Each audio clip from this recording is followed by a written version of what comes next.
میری گزرگاہ ہے یہاں سے اس اسٹوڈیو سے باہر نکلنے، تو میں ایٹ لیسٹ یہ دیکھوں کہ اس اسٹوڈیو سے لے کر میرے رستے تک اگر کوئی چیز ایسی پڑی ہے تو میں اس کو ہٹا کر سائڈ میں رکھ دوں، یا کسی ڈسٹ بن میں ڈال دوں، یا اس کی اصل جگہ پر اس کو پہنچا دوں۔ یہ ہے صفائی کرنے کا اصل مقصد۔ پورے شہر میں اگر ہر شخص یہ بیڑا اٹھا لے، یہ اگر عزم کر لے کہ مجھے اپنا رستہ صاف کرنا ہے ایٹ لیسٹ، تو شاید یہ شہر بھی صحت مند اور خوشگوار لگے گا۔ ہر شہری کی جو ذمہ داری ہے نا، وہ کچرے کو مناسب جگہ پہ ڈالے۔ ایک تو میں ان لوگوں سے بڑا پریشان ہوں جو موٹر سائیکل پر، گاڑی پر، یا ایون پبلک ٹرانسپورٹ کی بس پر یا رکشے کے اندر ہوتے ہیں، اور ان کے منہ سے ایک پھچکاری نکلتی ہے، اور وہ پھچکاری جاتی ہے بہت دور تک۔ مطلب اگر ان کا کمپٹیشن کرایا جائے تو وہ ارشد ندیم سے بھی زیادہ لمبی پھینکنے میں جو ہے نا وہ کامیاب ہو سکتے ہیں، لیکن ان کی یہ پچکاری پھینکنا کسی کے کام میں نہیں آ رہی ہے۔ نہ تو ورلڈ ریکارڈ بنے گا، نہ سونے کے تمغے ملیں گے، نہ ہی کوئی جو ہے وہ صحت اچھی ہوگی۔ تو آپ نے پچکاریوں کو نا محدود کرنا ہے، کوئی ایک خاص جگہ بنا لیں۔ ہمارے پرانے دور میں ہوا یہ کرتا تھا، مجھے اچھی طرح یاد ہے، بہت اچھی طرح یاد ہے، مطلب دادا مرحوم جو ہے وہ پان کھایا کرتے تھے، اور ان کی وہی پچکاری ہوتی تھی، تو ان کے لیے ایک اگالدان ہوا کرتا تھا۔ اس اگالدان کے اندر ہلکا سا پانی ڈال کے رکھتے تھے، اور پھر اس کو سینیٹائز بھی کیا جاتا تھا، دھویا جاتا تھا باقاعدہ روزانہ۔ اس میں وہ اگلتے تھے ساری چیزیں، وہ اگالدان ہوتا ہی اس لیے تھا کہ اگل دیا جاتا تھا۔ تو اگر آپ ایسی کسی چیز کے کھانے کے عادی ہیں تو اپنے ساتھ ایٹ لیسٹ ایک انتظام کر کے رکھیں نا، اس سے آپ کو فائدہ ہوگا، آپ کی صحت کو بھی فائدہ ہوگا۔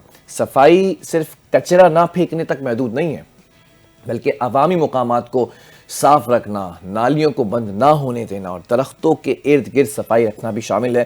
These are one of those steps کہ جس سے آپ ایٹ لیسٹ اپنی گلی کو تو اچھا کر سکتے ہیں، اپنے محلے کو تو اچھا کر سکتے ہیں۔ اٹس اے ہیوج رسپانسبلٹی جو کہ صرف اور صرف عوام کی ہے، صرف حکمرانوں کی نہیں ہے، صرف حکومت کی نہیں ہے، یہ آپ کی بھی ذمہ داری ہے۔ حکومت نے اگر کسی علاقے کے اندر ڈسٹ بن رکھا ہے نا، جو کہ ڈسٹ کا بن ہے، تو اس کو بن کو یوز کریں اور اس بن کے اندر ڈسٹ ہی جانے دیں۔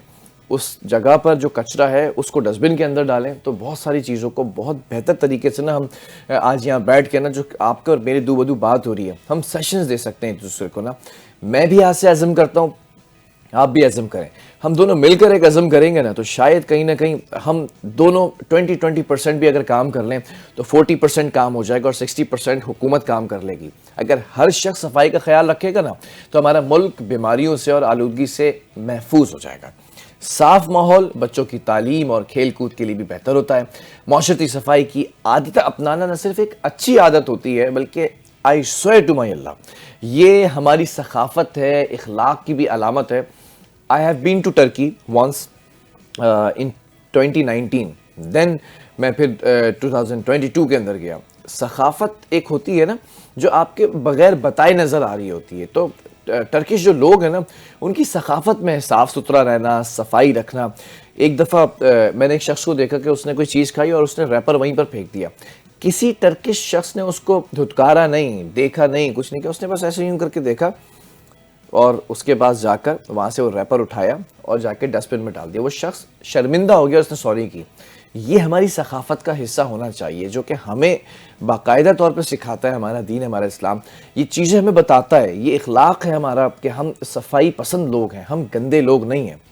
معاشرتی صفائی کو یقینی بنانا سب کی کلیکٹیولی ذمہ داری ہے، مطلب مشترکہ طور پر آپ کریں کام، یہ نہیں سوچیں کہ اس کی ذمہ داری ہے، اس کی آپ کی جو ذمہ داری ہے وہ آج میں نے بتا دی ہے، ایک صاف اور محفوظ ماحول فراہم کرنا۔ اور وہ آپ کیسے کر سکتے ہیں، وہ آپ خود عقل مند ہیں، آپ کو پتہ ہے کہ کیسے آپ جو ہے نا وہ ان چیزوں کو سامنے رکھ سکتے ہیں۔ بہرحال مارننگ اسپاٹ کی جو ٹرین ہے آج مجھے اکیلے ہی چلانی ہے، تو پھر اکیلے چلانے کے لیے بہت سارا زور چاہیے، بہت سارا تیل چاہیے، اور بہت ساری ول پاور چاہیے، اور ساتھ ساتھ آپ لوگوں کا سپورٹ بھی چاہیے۔ چہرے پہ جو مسکراہٹ ہوتی ہے نا، ہمیں پتہ ہوتا ہے کہ ہم کس طرح سے چیزوں کو لے کر چل رہے ہوتے ہیں۔ میری جو ٹیم ہے نا، میں اس کو، یہ دیکھیں آپ، یہاں سے سلیوٹ دیتا ہوں اور یہاں سے بھی سلیوٹ دیتا ہوں۔ یہ جس طرح سے کام کر رہے ہوتے ہیں، I have never seen، یہ قوم نہیں دیکھی میں نے۔ یہ جو میڈیا والی قوم ہے نا، یہ بڑی ڈیفرنٹ قوم ہے، اور اس قوم کے لیے میں کہتا ہوں کہ اس کے حوصلے بھی بلند ہیں، اس کی پریشانیاں بھی بلند ہیں، اس کے جذبے بھی بلند ہیں، اور اس کی صلاحیتیں بھی بلند ہیں۔ تو I ایکسٹریملی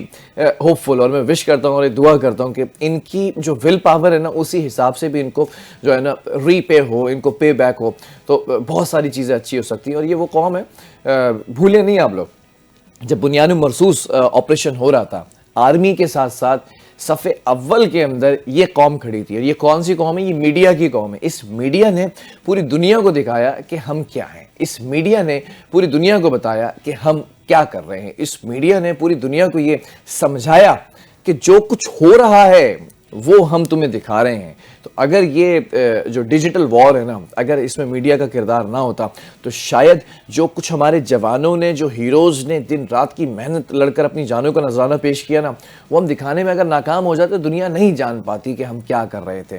تو اس قوم کو بھی سلام ہے، اور اگر اس قوم سے آگے جاتے تو قوموں کو جب ملاتے تو اقوام بن جاتی ہے، اور اقوام کی جب بات آتی ہے تو اقوام متحدہ آپ نے سنا ہوگا، United nations. Let's talk about United nations first. اور پاکستان نے بڑا زبردست ایک سٹانس لیا ہے، اور انسٹنکٹ ہے پاکستان کی، پاکستانی نیڈر قوم ہے نا، جوش ہے، جذبہ ہے، بہادری ہے۔ تو اقوام متحدہ کے اندر جو سلامتی کونسل کا اجلاس ہوا نا، اس میں وینزویلا کے اندر جو امریکی کارروائی ہوئی ہے اس پر گہری تشویش کا اظہار کر دیا، اور وینزویلا کی صورتحال پر سلامتی کونسل کے ہنگامی اجلاس کے اندر، ایک ہنگامی اجلاس جو کہ کیا کیا امریکہ نے، مطلب راتوں رات آئے ہیں اور اپنا وہ ہیلی کاپٹر اتارا ہے، اور پھر اس ہیلی کاپٹر اترنے کے بعد جو صدر ہے ماڈورو، ان کو جو ہے وہ گرفتار کیا، اور اس کے اوپر ایک پوری ایک کیمپین چلی ہے، اور پھر پوری ایک طویل جنگ ہے، اور اس جنگ کے نظر میں ہم نے دیکھا کہ وہ گرفتار ہو چکے ہیں، امریکہ لے جا چکے ہیں، اور اس کے پیچھے کچھ مقاصد ہیں۔ تو اجلاس ہوا ہنگامی، اور اس میں خطاب کیا پاکستانی جو قائم مقام مندوب ہیں عثمان جدون صاحب۔ انہوں نے کہا کہ کیریبین خطے کے اندر عدم استحکام علاقائی اور عالمی امن و سلامتی کے لیے نیک شگن نہیں ہے بھائی، کیونکہ دنیا پہلے ہی کئی بحرانوں سے دوچار ہے۔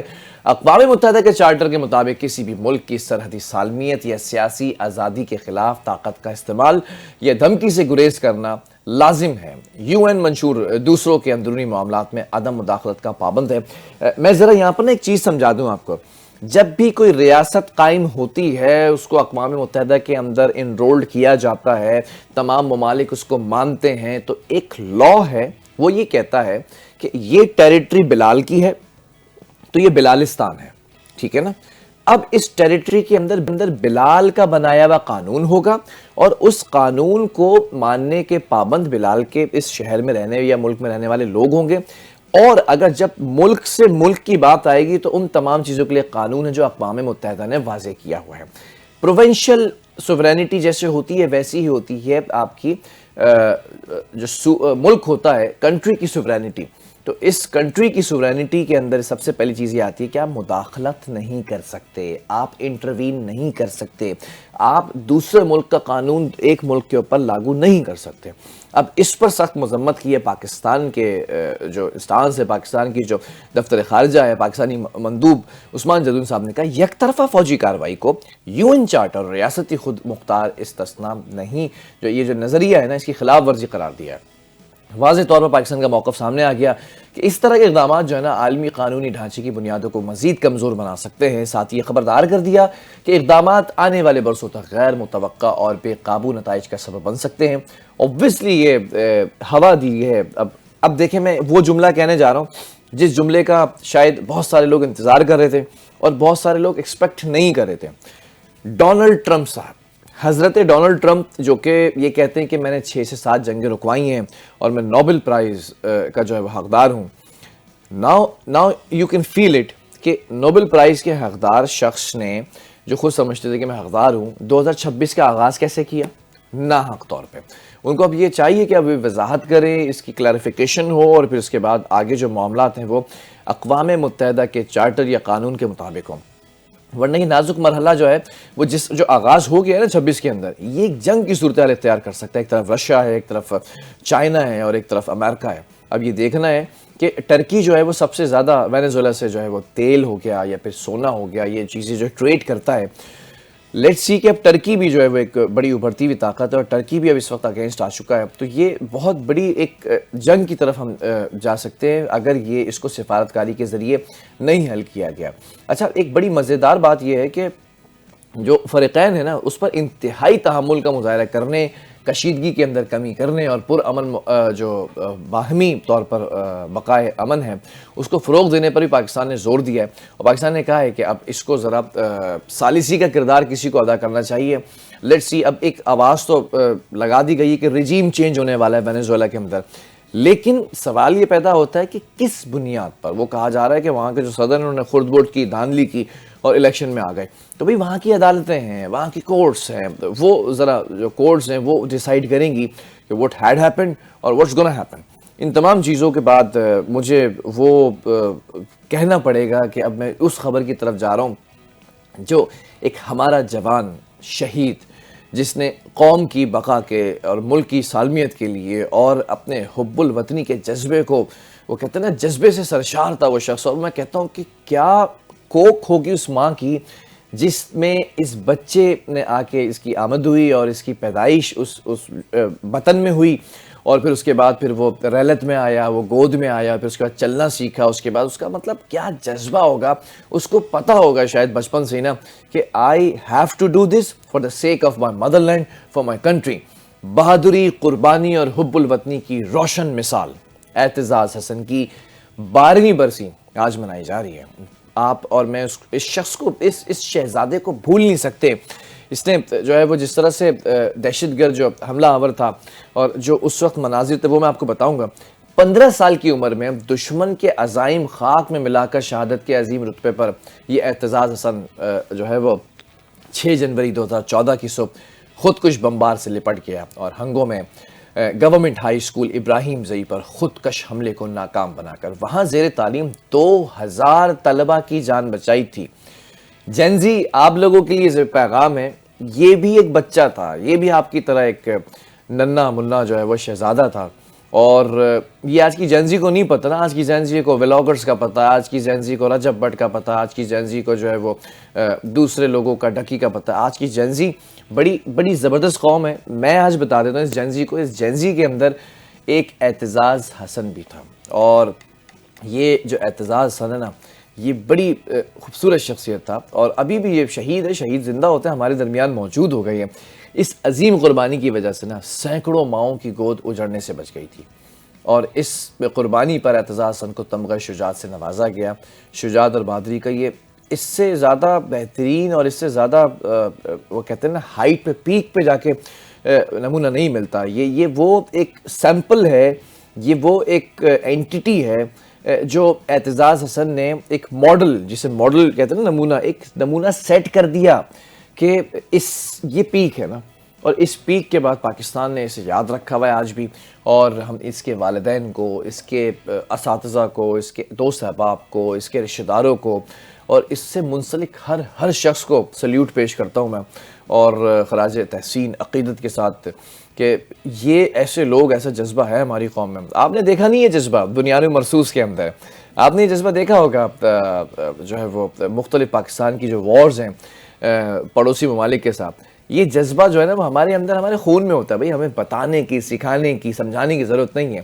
ہم جب دیکھتے ہیں کہ ہماری دھرتی ماں کو، ہمارے وطن کو، ہماری مٹی کو ہماری ضرورت ہے، ہم عمر نہیں دیکھتے، ہم رتبہ نہیں دیکھتے، ہم اپنے بیجز نہیں دیکھتے، ہم اپنے رینکس نہیں دیکھتے، ہم اپنی کاسٹ نہیں دیکھتے، ہم اپنی زبان نہیں دیکھتے، ہم اپنی قد کاٹ اور شجر حسب نسب نہیں دیکھتے.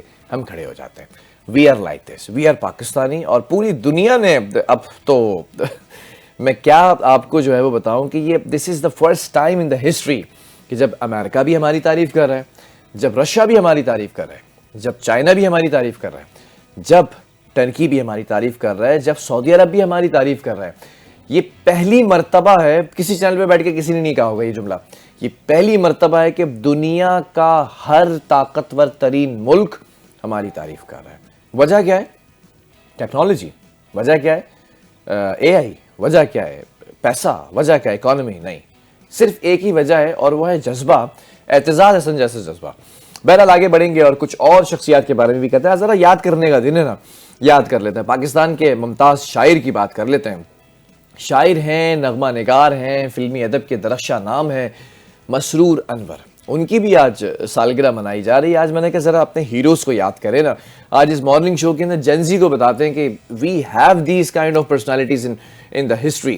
مسرور انور اردو شاعری اور بالخصوص جو فلمی دنیا ہے نا، اس فلمی گیت نگاری کے حوالے سے ایک منفرد مقام رکھتے ہیں. یہ آپ پکچرز دیکھیں گے، بلیک اینڈ وائٹ پکچر ہے اور یہ آگے ان کی کلرفل پکچر. ان کی تحریر کردہ نغمات آج بھی سماعتوں کے اندر رس گھولتے ہیں. وہ کہتے ہیں نا کانوں کے اندر جیسے کوئل کی آواز ہوتی ہے, جیسے مینا کی آواز ہوتی ہے, وہ رس گھول دیتی ہے, آپ کو سکون فیل ہوتا ہے. مسرور انور نے اپنے فنی کریئر کے دوران بے شمار یادگار کی تحریر کی ہے. ان کی لکھے ہوئے کئی نغمات معروف گلوکاروں نے گائے اور یہ گیت عوام میں بے حد مقبول ہوئے. ادبی حلقوں کے اندر, فنکاری برادری کے اندر اور شائقین ادب کی جانب سے انہیں خراج عقیدت بھی پیش کیا جا رہا ہے. اچھا, میں آپ کو ایک مزے کی بات بتاتا ہوں, اور اس مزے کی بات کے لیے ضروری ہے کہ میں ایک چائے کا سپ لے لوں, کیونکہ یہ سپ جو ہے نا مجھے انرجی دیتا ہے, اور آپ کی اور میری جو مارننگ اسپاٹ کی ٹرین ہے یہ چلتی رہے گی ساتھ ساتھ. مزے کی بات یہ کہ میں زیادہ تر نا جنزی سے مخاطب ہو رہا ہوتا ہوں, کیونکہ جو میرے بڑے بوڑھے ہیں وہ سیکھے سکھائے ہیں, جو میرے ہم عمر ہیں وہ میری طرح سیکھ رہے ہیں, جو چھوٹے ہیں نا میری ذمہ داری ہے کہ میں ان کو ذرا سا بتاتا چلوں. میں بڑا حیران اور پریشان ہوں, اتنی خوبصورت قوم ہے یہ جنزی. تو جنزی کے اندر نا کچھ کوالٹیز یہ ہیں کہ وہ بہت پرانی جو پرسنالٹیز ہوتی ہیں نا ان کو بھی یاد کر کے, ان کو دوبارہ ریوائیو کر کے, ان کے گانے, ان کی چیزیں, ان کی کنٹریبیوشنز, ان کی کوالٹیز, ان کو بڑا نئے طریقے سے ڈیزائن کر کے نا پیش کرتے ہیں. تو مسرور انور کے لیے بھی میں نے آپ لوگوں کو ٹاسک دے دیا, آپ ذرا فائنڈ آؤٹ کریں کہ ان کے کون کون سے گانے تحریر ہوئے ہیں اور کون کون سے لکھے ہیں, کس کس جو ہے وہ اداکارہ نے ان پر جو ان کے جو لکھے ہوئے گانے اس کو فلمایا گیا ہے, کس کس گلوکار نے ان کے لکھے ہوئے گانوں کو گایا ہے. یہ تمام چیزیں آپ کے لیے میں آج ہوم ورک دے کے جا رہا ہوں کہ آپ نے پتہ کرنا ہے, اور پھر اگر کوئی ان کا گانا پسند آئے تو اس کو ٹاپ ٹرینڈ میں لے آئیں, ٹرینڈنگ میں لے آئیں اس کو. بہرحال آگے بڑھیں گے اور کچھ بات کرتے ہیں انٹرنیشنلی سطح پر جو اس وقت جو ممالک ہیں ان میں جس طرح سے چینجز نظر آ رہے ہیں. خاص طور پہ ایرانی چیف جسٹس غلام حسین محسنی نے واضح کیا کہ ملک میں جو بدامنی اور انتشار پھیلانے والوں کے ساتھ اب کسی قسم کی نرمی نہیں برتی جائے گی. چیف جسٹس نے عدالتی کونسل کے اجلاس سے خطاب بھی کیا اور اٹارنی جنرل اور تمام صوبوں کے پروسیکیوٹرز کو قانون کے مطابق سختی کے ساتھ شرپسندوں اور ان کے حامیوں کی خلاف ورزیوں کی حمایت جو کر رہے ہیں نا, تو جو خلاف ورزیاں ہیں ان کے حامی ہیں, ان کی ہدایت کی ہے کہ آپ نے جو ہے وہ شرپسندوں کے ساتھ نا سختی سے پیش آنا ہے. چیف جسٹس نے ملک میں حالیہ واقعات کا جو حوالہ ہے نا وہ دیا اور کہا کہ دشمن عناصر ہمارے ملک کے اندر بدامنی پھیلانے کی ناکام کوششیں کر رہے ہیں. ایران میں ہو یہ رہا ہے اس وقت کہ ایران کے اندر احتجاج چلتا دکھائی دے رہا ہے اور احتجاج ہو رہا ہے, اور اس احتجاج کی وجہ یہ بتائی جا رہی ہے کہ ایران کے اندر جو مہنگائی ہو رہی ہے, جو اس وقت اکانومی ڈسٹرب ہو رہی ہے, اور ایران پہ پہلے ہی بہت سارے سینکشنز ہیں. دیکھیں 3 ممالک کو یاد رکھیے گا, وینیزویلا, ایران, سعودی عرب. یہ 3 ممالک بہت امپورٹنٹ رول پلے کریں گے آگے آنے والے 10 سالوں کے اندر. یہ میں نے آپ کو بات بتا دی ہے. انہوں نے زور دیا, جو چیف جسٹس ہیں, اسلامی جمہوریہ ایران احتجاج کرنے والے شہریوں اور تخریب کار عناصر کے درمیان واضح فرق کا قائل ہے. یہ بتا دی کہ پرامن احتجاج کیا ہے, شرپسندی کیا ہے. there is a very thin line in between this. تو عوام اور قومی سلامتی کو خطرے میں ڈالنے والے عناصر کو قانون کے مطابق فیصلہ کیا جائے گا اور فیصلہ کا جواب دیا جائے گا. جبکہ یاد رہے کہ ایران کے اندر جو مہنگائی اور کرنسی کی قدر میں شدید گراوٹ کے خلاف 9 دن سے احتجاج ہو رہا ہے اور یہ سلسلہ جاری ہے. انسانی حقوق پر نظر رکھنے والے خبر رساں جو ادارہ ہے HRAN, جو ANA ہے, HRAN ہے, انہوں نے اپنی رپورٹ کے اندر بتایا کہ مظاہرین اور سیکیورٹی فورسز کی جو جھڑپیں ہیں نا اس میں ہلاکتوں کی تعداد بڑھ چکی ہے. 19 ہو گئی ہے, جبکہ فائرنگ کے واقعات کے اندر 50 سے زائد مظاہرین بھی زخمی ہوئے ہیں. اور اسی کے ساتھ ساتھ جو ایرانی احتجاج ہے نا اس مظاہرے کے اندر 26 صوبوں کے دوران 78 شہروں تک یہ جو ہے نا وہ مظاہرے پھیل چکے ہیں, جہاں مظاہرین اور سیکیورٹی فورسز کی جھڑپوں کے اندر تعداد ہلاکتوں کی 19 ہو چکی ہے. یہ اتنی شدت اختیار کرتے جا رہے ہیں. انسانی حقوق پر جو ادارہ ہے نا تو وہ اس بات کی وضاحت کر رہا ہے کہ 50 سے زائد مظاہرین زخمی ہوئے ہیں اور ایرانی سیکیورٹی فورسز نے 990 افراد کو گرفتار بھی کیا ہے. اچھا, یہ جو ادارہ ہے نا HRAN ہے, اس کے مطابق احتجاجی مظاہرے سخت سیکیورٹی اقدامات اور پولیس اور دیگر سیکیورٹی اداروں کے اضافی تعیناتی کے باوجود پھیلتے چلے جا رہے ہیں. رپورٹ یہ واضح کر رہی ہے کہ ایران کے اندر جو احتجاج ہو رہا ہے, جو مظاہرے ہو رہے ہیں, 9 دن ہو چکے ہیں, 9واں دن یہ ہے آج جس کے اندر یہ داخل ہو چکے ہیں.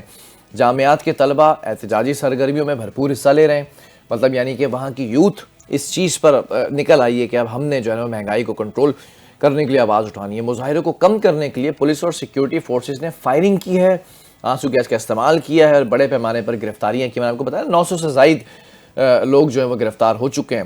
اب حکومتی سطح پر بات کر لیتے ہیں.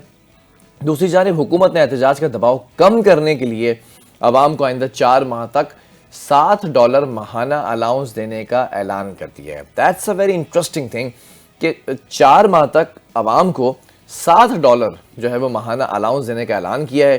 ایرانی پارلیمنٹ کے اسپیکر محمد باقر قلیباف جو ہے انہوں نے یہ احتجاج کرنے والوں کے جائز مطالبات ضرور ماننے کا کہا ہے کہ ماننے چاہیے. یہ بھی کہا کہ غیر ملکی ایجنٹس کی سازشوں کو ناکام بنایا جائے گا. اچھا سم ٹائمز ایسا ہوتا ہے اندرون خانہ جنگ ہو رہی ہوتی ہے, سم ٹائمز ایسا ہوتا ہے کہ عوام ناراض ہوتی ہے حکومت سے تو ناراضگی کا اظہار کرتی ہے. پرامن احتجاج it's written in the law, in the constitution of every single country کہ every single person has a right in the premises of their countries. تو وہ تو ایک الگ بات ہو گئی. ایک ہوتا ہے کہ آپ کی انسرجنسیز ہوتی ہیں, باہر ممالک کی مداخلت ہوتی ہے. تو یہ ایران نے واضح کیا ہے کہ جو مداخلتیں ہیں نا ان کو ناکام بنا دیں گے. اب میں نے آپ کو پہلا نام بتایا تھا ایران, پہلا بتایا تھا وینیزویلا, دوسرا ایران, تیسرا سعودیہ.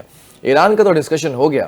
Let's talk about Venezuela. Venezuela کے اندر 3 جنوری کی امریکی فوجی کارروائی کے اندر بین الاقوامی قوانین کی پاسداری نہیں کی گئی. اقوام متحدہ کے سیکرٹری جنرل انتونیو گوتریس نے وینیزویلا کی صورتحال پر تشویش کا اظہار کیا. شکر ہے خدا کا کہ ان کا اسٹیٹمنٹ سامنے آ گیا, ورنہ I was not expecting this کہ کوئی اسٹیٹمنٹ بھی آئے گا, کیونکہ امریکہ سامنے ہے, ویٹو پاور ہے, سپر پاور ہے, اور جو ہے وہ بائی پولر تو نظام چل ہی نہیں رہا ہے, یونی پولر نظام ہے. تو وینیزویلا کے صدر اور ان کی اہلیہ امریکی تحویل میں ہیں, یہ بتایا انتونیو گوتریس نے.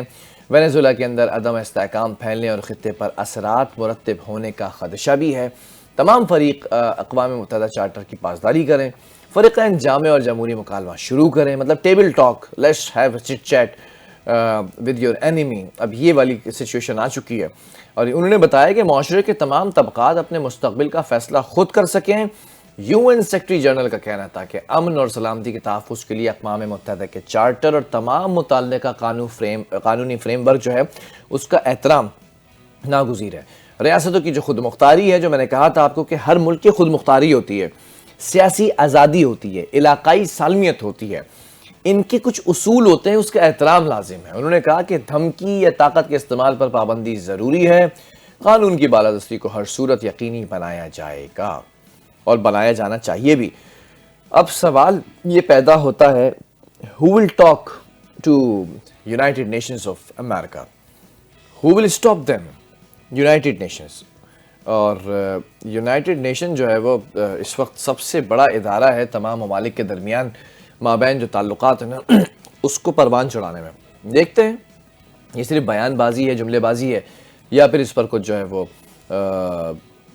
عملی طور پر بھی جو ہے وہ کچھ ہم دیکھیں گے کہ کہیں نہ کہیں کسی موڑ پر ہم انصاف ہوتے دیکھیں گے. بہرحال اب جب ہم بات کر ہی رہے ہیں اس وقت جنگوں کی, تو جنگوں سے نکل کر ہم جاتے ہیں سافٹ ڈپلومیسی کی طرف. اور سافٹ ڈپلومیسی کے اندر میں ہمیشہ کہتا ہوں کہ کرکٹ اس وقت نمبر 1 پر آ چکا ہے.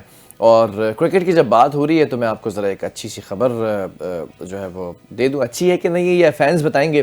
فاسٹ بالر کی اگر بات کر لی جائے مستفیض الرحمان کے معاملے پر بنگلہ دیش کے جذبات مجروح ہوئے ہیں. ہمیں بھارت کو مناسب جواب دینا ہی تھا. بنگلہ دیش کی انفارمیشن اینڈ براڈ کاسٹنگ کی مشیر رضوانہ حسن نے اپنے بیان میں کہہ دیا, بنگلہ دیش مستفیض الرحمان کو IPL سے نکالنے کی وجوہات کو تسلیم کرنے کو تیار نہیں ہے. جب ملکوں میں سیاسی کشیدگی جنم لیتی ہے تو کھیل اور ثقافتی تبادلے کشیدگی کو کم کرتے ہیں. اب یہ کرکٹ کی جو بات ہو رہی ہے نا, یہ صاحب مستفیض الرحمان صاحب, اب ان کے بارے میں ہے کہ لیکن بھارت نے اس کے الٹ کیا ہے. رضوانہ حسن کے بیان پر مختصر ترین تبصرے میں بھارتی دانشور اور سیاستدان ششی تھرور جو ہیں وہ انہوں نے کہا کہ بالکل درست بات کر رہی ہیں. یہ تو ہوا ہے. بہرحال اب یہ مستفیض الرحمان صاحب کو IPL سے ڈراپ کیا گیا, وجوہات کچھ بھی ہو سکتی ہیں. Let's talk about. اچھا میں ذرا بنگلہ دیش کے بارے میں ایک بات بتاؤں آپ کو. بنگلہ دیش میں ابھی فروری کے اندر الیکشنز ہونے والے ہیں. یہ الیکشنز بہت ضروری ہیں ہونا, اور یہ الیکشنز پوری دنیا کی اس پر نظریں ہیں, کیونکہ آپ نے دیکھا تھا کہ ابھی حسینہ واجد اور وہ جو پوری ایک کیمپین چلی, اور پھر اس کے بعد وہ پورا بنگلہ دیش کے اندر ایک پوری ایک فضا قائم تھی انڈین گورنمنٹ کی نا, ڈمی گورنمنٹ بٹھائی ہوئی تھی.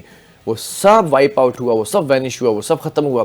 اور اب ہم نے دیکھا کہ اب پاکستان کے ساتھ جو ان کے ٹائز تھے پرانے دور میں وہ دوبارہ سے آ چکے ہیں. جماعت اسلامی دونوں طرف جو ہے وہ موجود ہیں. اب یہ جو الیکشنز ہونے والے ہیں نا، یہ بڑے غور طلب ہیں کہ ان الیکشنز کے اندر ہونے کیا جا رہا ہے. اور انشاءاللہ اس مارننگ اسپاٹ کے اندر بنگلہ دیش کے الیکشنز کو بھی کور کیا جائے گا.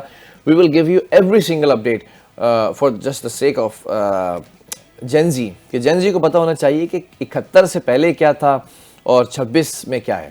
یہ تمام چیزیں ہم آپ کو بتائیں گے. بہرحال موسم کے جو بادل ہیں نا، وہ کچھ کالے کالے بادل منڈرانے لگے ہیں، اور کالے بادلوں کا مطلب ہے یا تو بارش ہوگی، اور اگر بارش ہوگی تو پہاڑی علاقوں کے اندر برف باری کے اثرات بھی بڑھ جاتے ہیں.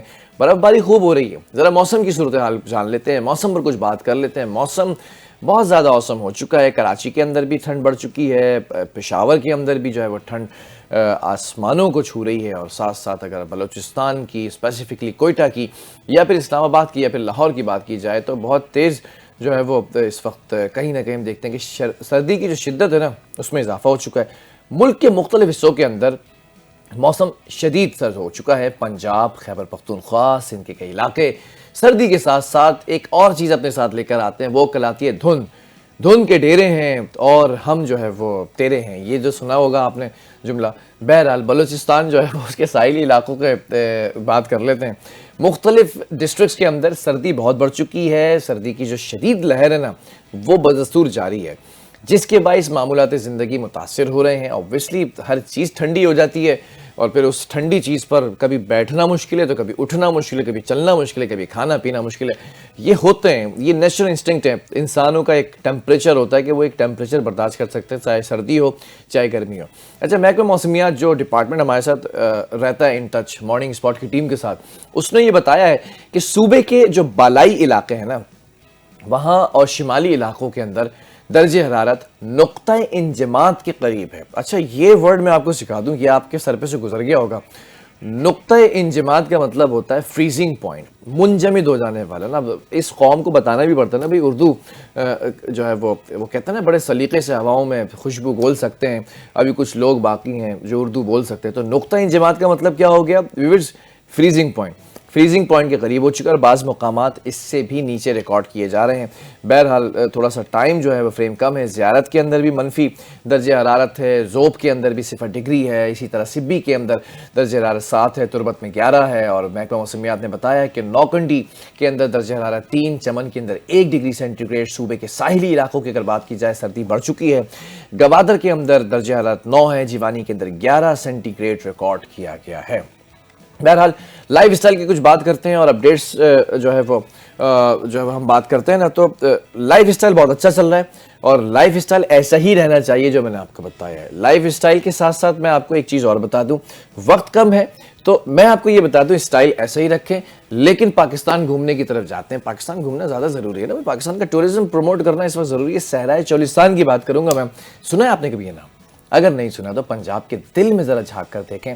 یہ پھیلا ہوا ہے صحرائے چولستان، جسے مقامی طور پر روحی کہا جاتا ہے. کیوں کہا جاتا ہے، کیسے کہا جاتا ہے، قدرت اور تاریخ کیا بتانا چاہ رہی ہے آپ کو، اور اس قوم کو کیا دکھانا چاہ رہی ہے جو قدرتی حسن یہاں پر چھپا ہوا ہے. Let's watch this documentary. Punjab کے دل میں پھیلا صحرائے چولستان، جسے مقامی طور پر روحی کہا جاتا ہے. قدرت، تاریخ اور تہذیب کا ایسا امتزاج ہے جو دیکھنے والے کو ایک الگ ہی دنیا میں لے جاتا ہے. بھاور شہر سے تقریباً 30 کلومیٹر کے فاصلے پر واقع یہ وسیع صحرا صرف ریت کے ٹیلوں کا مجموعہ نہیں، بلکہ صدیوں پر محیط انسانی زندگی، ثقافت اور گمشدہ تہذیبوں کا امین ہے. جنوب مشرق میں یہ بھارت کے راجستھان سے جا ملتا ہے اور پنجاب کے اہم جغرافیائی خطوں میں شمار ہوتا ہے. چولستان کے باسی زیادہ تر خانہ بدوش ہیں جو پانی کے ذخائر یعنی ٹھوبوں کے گرد اپنی زندگی گزارتے ہیں. برسات کے موسم میں یہی ٹھوبے زندگی کی علامت بن جاتے ہیں اور پورا صحرا عارضی طور پر سرسبزی کی جھلک دکھانے لگتا ہے. یہاں کے لوگ چولستانی لہجے کی سرائکی بولتے ہیں جو راجستھانی بولیوں سے مشابہت رکھتی ہے اور اس خطے کے ثقافتی رشتوں کی عکاسی کرتی ہے. چولستان کی خاموش وسعت، سنہری ریت اور نیلا آسمان ایک ایسا سحر پیدا کرتے ہیں کہ انسان بار بار اس صحرا کی طرف کھینچا چلا آتا ہے. صوفی صوفی شاعر خواجہ غلام فرید نے بھی اپنی زندگی کے 17 قیمتی سال اسی صحرا کی تنہائی اور روحانیت میں گزارے۔ یہ صحرا حیاتی تنوع کے حوالے سے بھی غیر معمولی اہمیت رکھتا ہے۔ یہاں مختلف اقسام کے پرندے اور جانور پائے جاتے ہیں، جن میں تلور، باز، مرغابی، تیتر، ہرن، مور، گیدڑ، لومڑی اور اونٹ شامل ہیں۔ تاہم بے دریغ شکار اور ماحولیاتی تبدیلیوں کے باعث کئی اقسام کو اپنے قدرتی مسکن میں بقا کے سنگین خطرات لاحق ہو چکے ہیں، جو اس خطے کے لیے ایک بڑا ماحولیاتی چیلنج ہے۔ جغرافیائی طور پر صحرائے چولستان کا رقبہ 25,000 مربع کلومیٹر پر محیط ہے۔ جنوب میں یہ سندھ کے صحرائے تھر سے جڑتا ہے، جبکہ مشرق میں بھارتی سرحد تک پھیلا ہوا ہے۔ بھاولپور ڈویژن کے اضلاع رحیم یار خان، بھاول نگر اور بھاولپور سے اس صحرا میں داخلے کے مختلف راستے موجود ہیں۔ صحرا کے اندر بھی 1000 میل تک پھیلے راستے اہم مقامات کو آپس میں جوڑتے ہیں، جن کے ذریعے دور دراز علاقوں تک رسائی ممکن ہوتی ہے۔ تاریخی اعتبار سے چولستان کسی زمانے میں سرسبز و شاداب علاقہ رہا ہوگا۔ لوک روایات اور آثار قدیمہ سے معلوم ہوتا ہے کہ یہاں ہاکڑا، سرسوتی اور گھاگرا جیسے دریاؤں کا بہاؤ رہا، جن کے کناروں پر عظیم تہذیبیں پروان چڑھیں۔ پتنگ منارہ، گنویری آلا اور سوئی وہار جیسے مدفون شہر اس بات کی خاموش گواہی دیتے ہیں۔ ان علاقوں میں بدھ مت کی عظیم درسگاہیں قائم تھیں، جن کے مینار آج بھی ریت میں سر اٹھائے کھڑے ہیں اور یہ پیغام دیتے ہیں، علم و تہذیب وقت کی گرد میں بھی مٹتے نہیں۔ ان شہروں کی باقیات آج بھی میلوں تک پھیلی ہوئی ہے، جو ماہرین آثار قدیمہ کو تحقیق اور دریافت کی دعوت دے رہی ہے۔ صحرائے چولستان محض ایک صحرا نہیں، بلکہ قدرتی حسن، ثقافتی ورثے، روحانی وابستگی اور قدیم تاریخ کا زندہ استعارہ ہے، جو آج بھی اپنے اندر بے شمار راز سموئے ہوئے ہے۔